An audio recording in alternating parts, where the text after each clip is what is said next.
Hey gang, Luke here. Uh, just coming at you with 3 quick tips to help make a more dynamic panel. I've been asked a few times now from a couple of fledgling artists coming up, asking how to make their pages more interesting to look at and how to make their panels have more depth to them. So I just kind of want to go over a couple of tips. Now these all come from basically 3, not necessarily rules, but principles of graphic design that I've been taught and I learn and I teach. Rhythm, contrast, and hierarchy. And you'll start to see where rhythm or mood and the contrast and hierarchy all start to play a part in making a panel more dynamic. So let's just say, let's just start with this. I've got this figure. You can see I've got it in, I've got it blue lined right now, but I can turn that off. I just got a figure right here that is a female superhero, kind of the base lineup. There's, let's say she's flying above a city. There's a few different things that I could do for this, and different ways that I can approach it. And, if, let's say she's just right here and I've already drawn the figure out, but I want to draw the background where she's flying over the city, I might just come in here and just start to line out some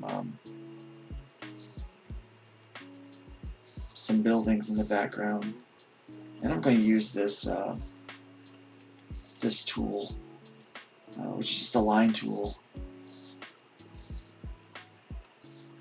that is a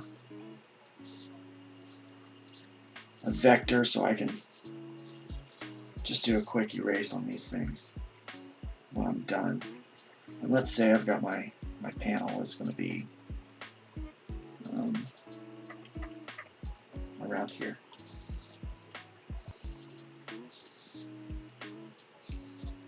Okay, so let's say that's going to be my panel. That I'll go ahead and just erase out some of these lines real fast. There. So that's my panel wall. I'm going to go ahead and get rid of some of these edges on the building just to make it look better, obviously.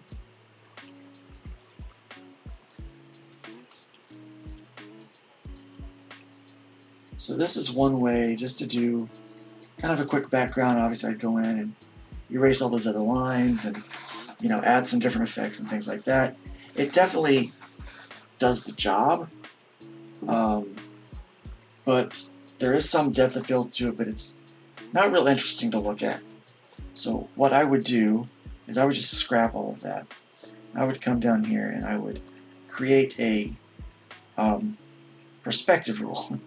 Now I could do a tutorial on perspective rule and probably get a whole 10 minutes out of it, but for the sake of it, there's just a 2-point perspective that I've got set up here with a tilted horizon line, because the tilted horizon line is a little more interesting than just a true horizon line. So I tilted it, set it up to where I've got a 2-point perspective. Now, whenever you are drawing, so let me point out first, there's the 3 tips that are going to be here today are perspective, line weight, and line pressure. Okay, line weight and line pressure are not the same thing. Okay, so perspective is kind of the view and the rules of the panel. Line weight is the difference in weight of the lines from your foreground to your background characters. And line pressure is going to be your kind of like your trick to make things look more dynamic and more textured, if you will. So it just has a little more organic of a feel. So first off, perspective. The character now, she's lined up with the just true, but whenever you're drawing something with an odd perspective, you want to make sure that you're drawing all of your characters in the same perspective. So with this character, what I'm going to want to do is arrange her in such a way to where she is straight up and down with the perspective line. Now I may not necessarily want her front and center, but I might want her front and center. wherever I put her, if she's the subject, she's going to be the most important thing. So that's, I'm going to have to use contrast to determine the hierarchy for the viewer. So as you look at it, you're going to know that she's the most important subject there. So let's just go ahead and put her here.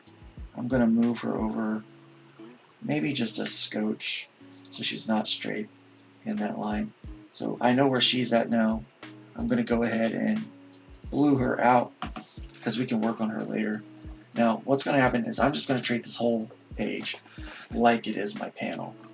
And now, so I know I want to create some buildings in the background to offset this character that's going to be in front of me. There's two ways that I can do this. I can use a line tool like I did before and just create straight lines. Now when the line tool is selected, so I've got that down here in the corner selected, I'm going to create another vector line, vector panel above it so that I can use quick erases and things.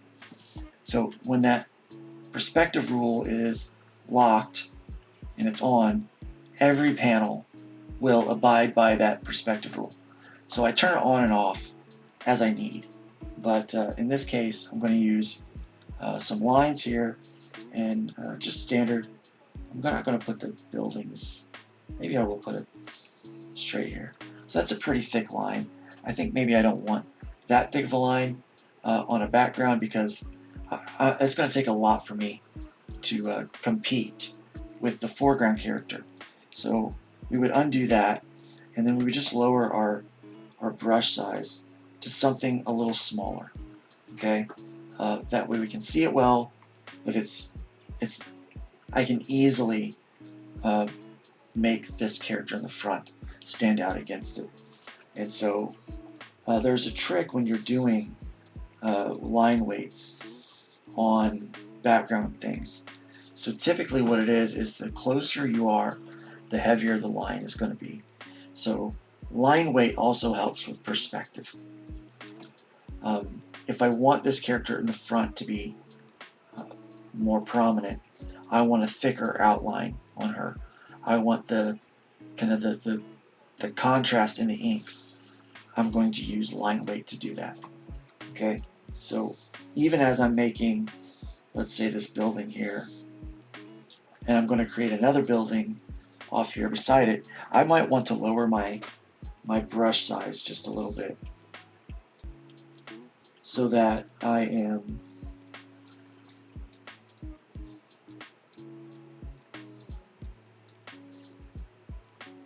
able to make it just a little more interesting to look at and to set kind of some of these buildings apart from the closer buildings, so the further buildings away from the closer buildings. And then I can, again, I did this with this vector tool, so I can just go in and erase all my overlaps. If you're not using the vector tool, you can still erase. It's a little harder. It's not as fast as this is. But you see this, I can just clean that up. Easy peasy. Lemon squeezy. Bob's your uncle. Robert Tremore's brother. Simple stuff. The other way that you can do this instead of just using straight solid lines is once you're locked in vector, you can actually use your inker or a pencil to do this. Normally if you're penciling, you're not going to have to worry about this. I'm kind of skipping that process to make this quick. So now I've got my inker, and I'll just give you an idea. So I can do light to dark, and it locks right onto that perspective rule. So you can actually come in with these and kind of create your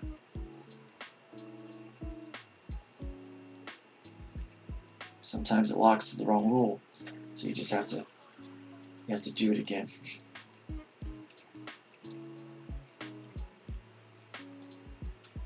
So then I can go in and erase some of these lines that I've created, some of the overlaps, so that I can really get in here and start to play around with them a little bit. Now you can get as detailed as you want or as you don't want. In this situation, I don't know that I want to get too detailed because I am just doing this as a tutorial. This is not a production piece by any means.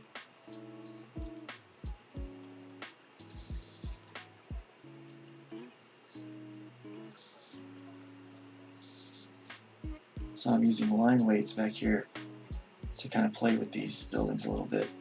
And so yeah, you can get really creative with it and use line weights with your pressure. And it's like, so this is line pressure that is making the line weight light to dark.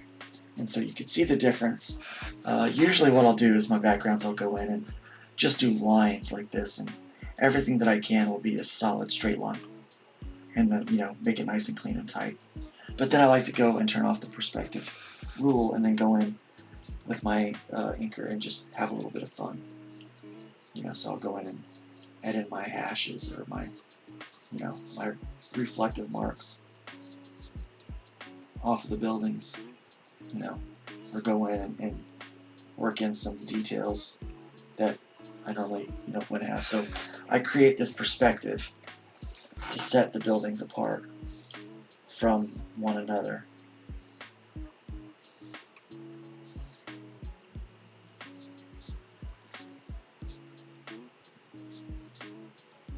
And just one more building in here.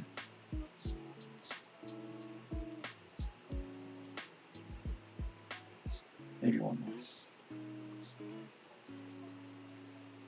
Just go right off the page with it. Again, sometimes it locks to the wrong rule, and you just undo it or erase it and start again. Okay, so now I've got my buildings. I've got my character locked to my perspective. If I wanted to draw this character in a different sense, let's say I'm going to go over here on another layer, and I'm going to redraw this character. I'm going to draw another character, and let's say I want someone like flying to attacking her. I'm going to create my boxes that make up the character in the same perspective as the landscape. Okay, so then I can turn that blue, turn off the perspective, and then I can go to another layer and start to create that character, you know, right here. Let's just give a little smiley face. Boop, boop.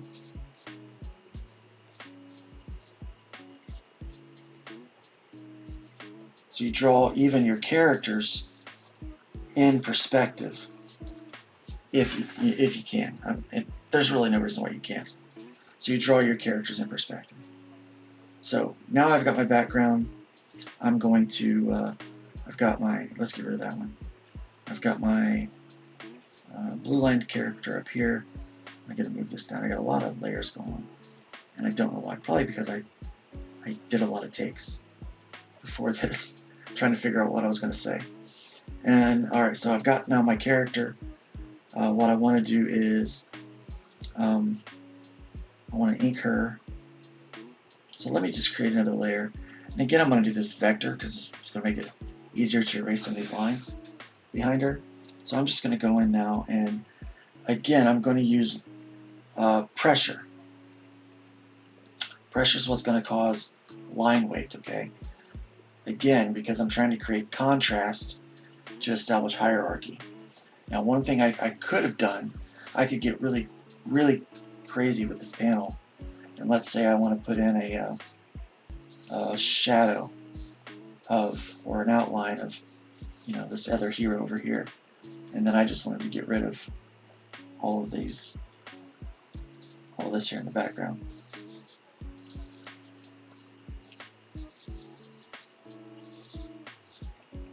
It's technically now foreground.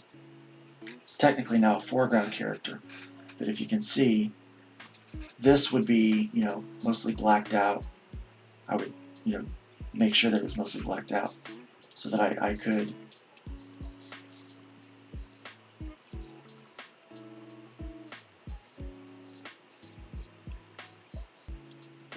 then fill up that space, but I'm filling up with negative space, so that the eye still is kind of caught on her, you know, in the conversation. So I've got now her, and let's just kind of make up her costume as we go. So as you can see, I'm using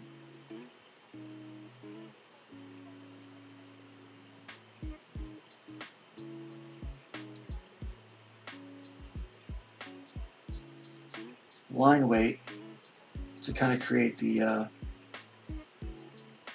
outline. Now, another thing on your character, you don't want to use the same line weight all through the character. You want to make sure that you're using different line weights to, again, create kind of hierarchy of what you're wanting people to look at. I like to give a nice thick outline around eyes sometimes, because I want people to see the eyes.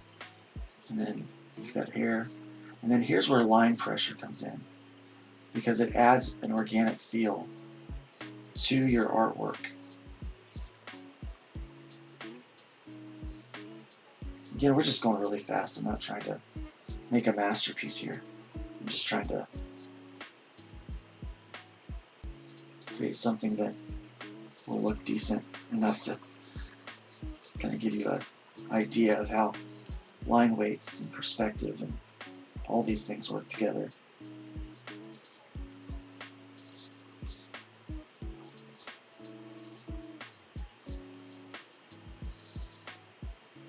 Don't like that one. Alright, so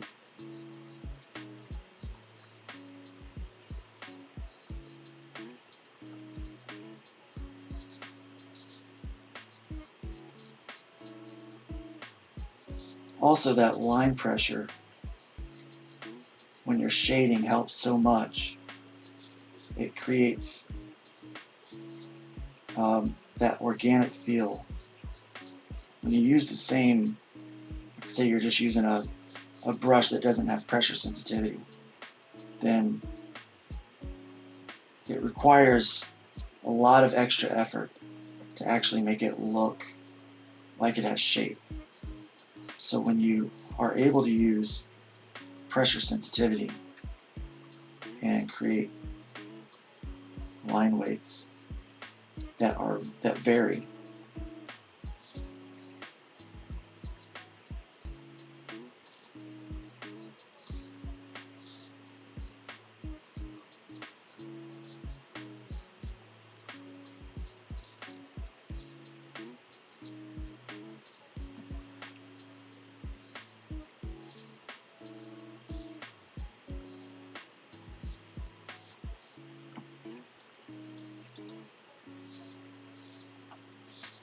and as you can see, we've got that kind of wrapped up quickly.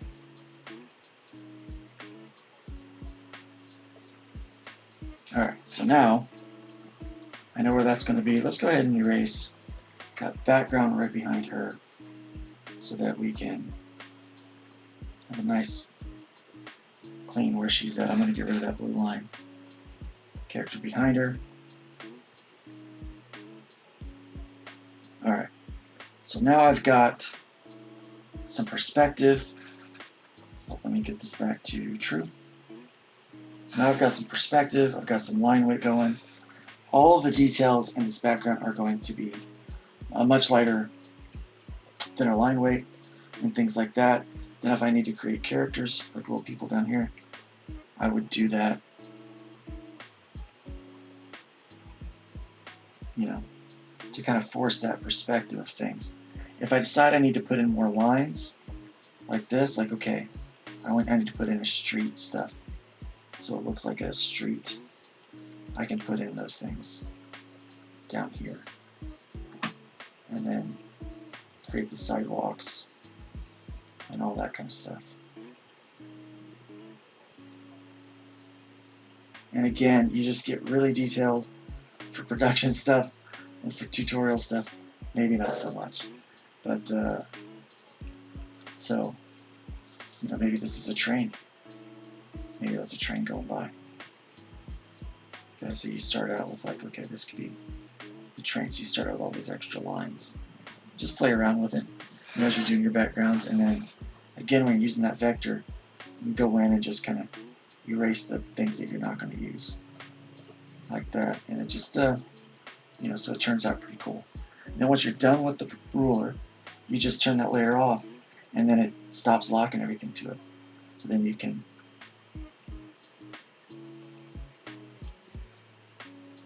do what you were doing before.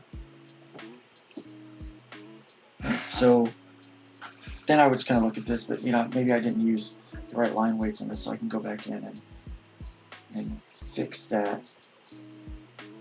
And this heavier line weight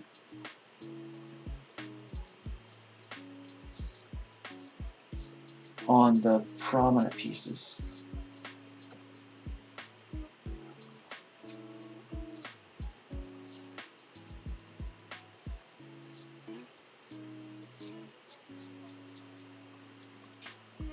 Will make the character stand out more against that background.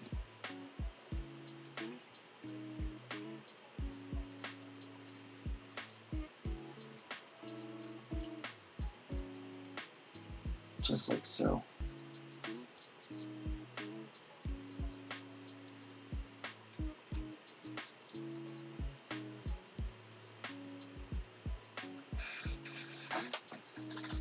All right, so that would be a practical way to use line weight, perspective, line weight, and line pressure is how I would do that. So that is kind of my tip for making a dynamic panel. If you're going to do something, make it interesting. That's kind of my rule. So there you go.